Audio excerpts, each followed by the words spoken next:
Switch off ചെയ്ത്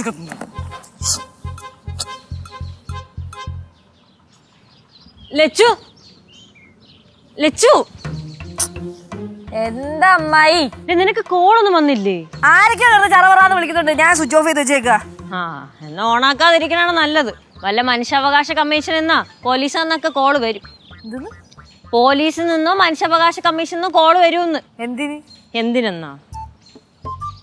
എന്താ എടേ ഫോൺ എടുത്ത് നോക്ക് നീ. എന്റെ അമ്മ ഇങ്ങനെ വളച്ച് പറയാൻ എനിക്കൊന്നും പിടി കിട്ടൂല. മര്യാദക്ക് കാര്യം പറ. പിടി കിട്ടാതിരിക്കണാണ് നല്ലത്. എന്തായാലും എല്ലാത്തിനും ഒരു തീരുമാനമായിട്ടുണ്ട്. അമ്മമ്മക്ക് എടുത്തിട്ട് ബാക്കി ഇപ്പൊ അമ്മയ്ക്ക് തരണ. അയ്യോ എനിക്ക് വേണ്ട. ലച്ചു വയ്യ. ഇങ്ങ എന്താ ലച്ചുന്? നിന്റെ സ്വഭാവം തീരെ ശരിയല്ല. എന്റെ അമ്മമ്മനെ അമ്മമ്മയുടെ കാല് പിടിക്കുക. എനിക്ക് വയ്യ വഴക്കിടാൻ. എടി നമ്മള് തങ്ങളി വഴക്കിട്ടോ. നീ എന്തിനാ അപ്പൂപ്പനെ വിളിച്ചു പറഞ്ഞേ? പിന്നെ എനിക്ക് അതാണല്ലോ പണി. നമ്മൾ തമ്മിൽ വഴക്കിടുന്നൊക്കെ അപ്പൂപ്പനെ വിളിച്ചു പറയണത്. പിന്നെ ആരാടി വിളിച്ചു പറഞ്ഞേ? എന്ത് വിളിച്ചു പറഞ്ഞെന്ന്? ഷോ മുതല്ല നീങ്ക സണ്ട പോടുന്നത് നിർത്തുങ്ക. അത് തന്നെ, നിങ്ങൾ രണ്ടുപേരും തമ്മിൽ അടി ഉണ്ടാക്കണം. ആദ്യം ഒന്ന് നിർത്ത്. എന്നിട്ടാ ഇതൊന്ന് കാണ് കാണ് കാണ്. നിന്നോട് ഞാൻ എന്താ പറഞ്ഞിട്ട് അപ്പുറത്തോട്ട് പോയത്? എന്താ പറഞ്ഞേ? എന്താ പറഞ്ഞിട്ടാന്നോ? അടപ്പായിരിക്കുന്ന കറി സൂത്രം കാണിച്ചു. ഷൂട്ട് ചെയ്തേ അമ്മൂമ്മ എന്താ ചിരിച്ചോണ്ടിരിക്കുന്നേ?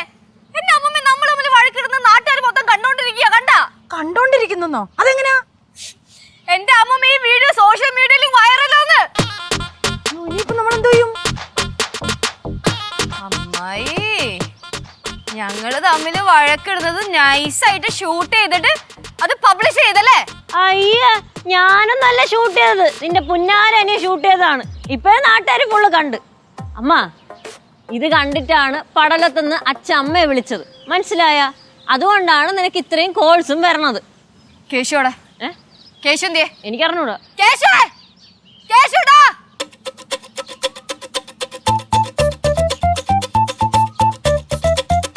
ഇവിടെ വാടാ. മര്യാദക്ക് ഇവിടെ വന്നോ? മര്യാദക്ക് വന്നോ? തല്ലില്ലെന്ന് പറഞ്ഞാ തല്ലില്ല. നീ വാ. ഇവിടെ വാടാ. ചേച്ചി സത്യമായിട്ടും അറിഞ്ഞുകൊണ്ട് ചെയ്തതല്ല.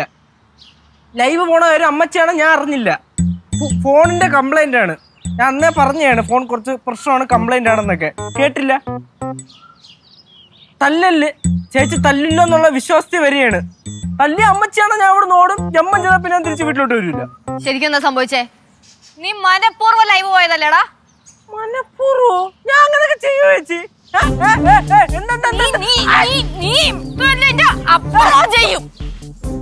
എന്താ ചേച്ചി? ഞാൻ പറഞ്ഞു കേട്ടോ, ഞാൻ പോവും വീട്ടിൽ നിന്ന്. അല്ല ചേച്ചി, ചേച്ചി സമാധാനപ്പെട്. ഇപ്പോഴത്തെ ഈ ട്രെൻഡ് ഇതങ്ങ് പോയി കഴിയുമ്പോ വേറെ ഏതെങ്കിലും ട്രെൻഡ് വരുമ്പോ ഇതങ്ങ് മാഞ്ഞു. മിക്കവാറും എന്നെ ഡിവോഴ്സ് ചെയ്യും. അപ്പൂപ്പന് എന്നെയും ഡൈവോഴ്സ് ചെയ്യും. ഇത്രയും കൊല്ലം അപ്പൂപ്പനോട് ഒരുപാട് ജീവിച്ചില്ലേ? ഞങ്ങളൊക്കെ ജീവിതം തുടങ്ങിയേ ഉള്ളൂ. ലച്ചു ആ ഫോണിങ്ങതാ.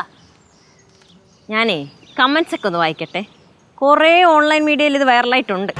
അമ്മായി എടാ കേശു, നീ എന്നാലും വയസ്സാം കാലത്ത് എന്നോട് ഈ ചതി ചെയ്തല്ലോടാ. അമ്മമ്മ സത്യമായിട്ട് ഞാൻ അറിഞ്ഞോണ്ട് ചെയ്തതല്ല. അതുകൊണ്ട് ചെയ്തതല്ല. കേശു മര്യാദക്ക് ഇതിന് പരിഹാരം കണ്ടോളണം. ഞാൻ എന്തിനു പരിഹാരം കാണാൻ? ഞാൻ ഒരു ഐഡിയ പറയട്ടാ. നിങ്ങൾ രണ്ടുപേരും കൂടി ഒരു ലൈവ് പോ. ഇത് നിങ്ങൾക്ക് അറിയാതെ പറ്റിയാണെന്നങ്ങ് പറ. ഇതൊക്കെ ചെയ്ത് തന്നെ നാട്ടുകാർ വിശ്വസിക്കും അമ്മായി. അത് മാത്രല്ല ഈ വീഡിയോ വൈറലായ പോലെ അതാവുന്ന എന്താ ഉറപ്പ്? നാട്ടുകാർക്ക് നെഗറ്റീവ് കണ്ടന്റ് മാത്രം മതി, പോസിറ്റീവ് ഒന്നും വേണ്ട.